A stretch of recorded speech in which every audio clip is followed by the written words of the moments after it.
Hey y'all, so I just thought I would share a little bit of information for folks that are living in RVs that are victims of Hurricane Helene.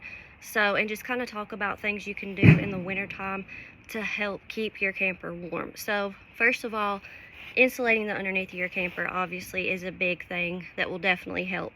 You can do the foam insulation boards like we used. We just went to the hardware store, got the foam boards, and then measured it and cut the boards to fit underneath. You can also use hay bales, but the thing with hay bales is you have to be very cautious of rodents because they will try to make nests because it's wintertime. So you might want to put some kind of rodent repellent underneath there if you do go the hay bale route.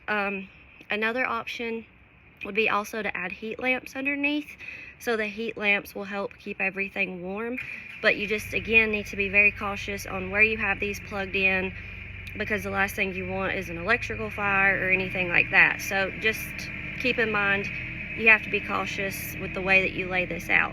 If you have the heat lamps, you also need to be running a dehumidifier because it will build condensation because you're going from hot to cold, and it's just inevitable that you're going to have condensation.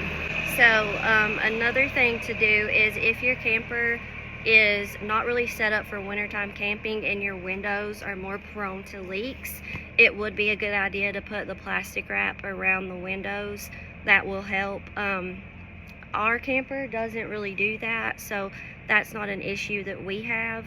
And then something else that we do that's just kind of like rigged up is I will get old sheets.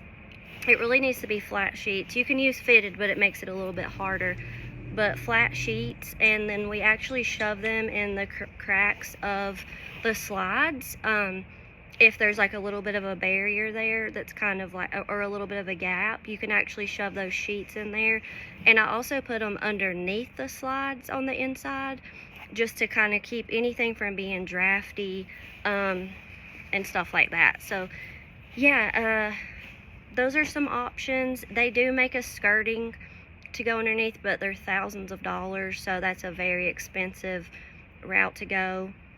We chose the insulation board just because we've had mice in our RV before and it's really hard to get them out once you get them in there, and so I honestly just didn't want to go that route. And there's so much hay that's being donated, but I really, I've tried to only take wet hay because I don't want to take away from the animals.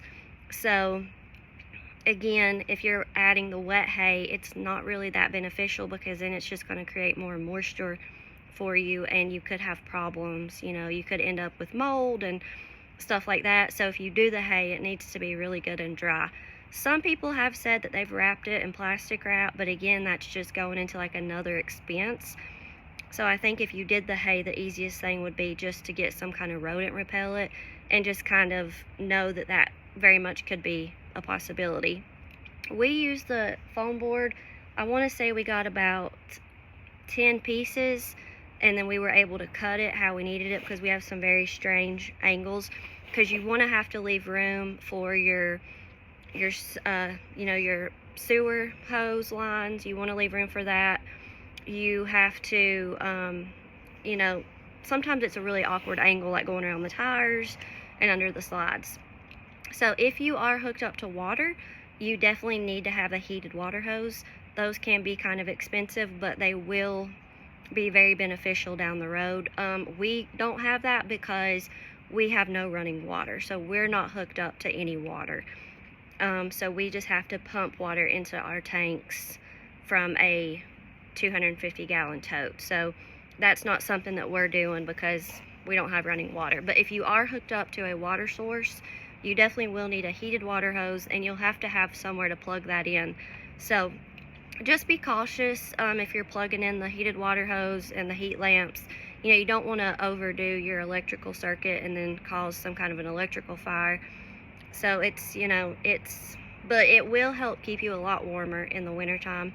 And I know a lot of the donation centers still have dehumidifiers, and there are some people that are donating insulation board. So definitely try to utilize those avenues, especially for the dehumidifiers. I think there's more of those available than there are the actual insulation boards. So yeah, I hope this helps just give a little insight on how to live in a camper in the wintertime, because the majority of the campers are not made for wintertime camping.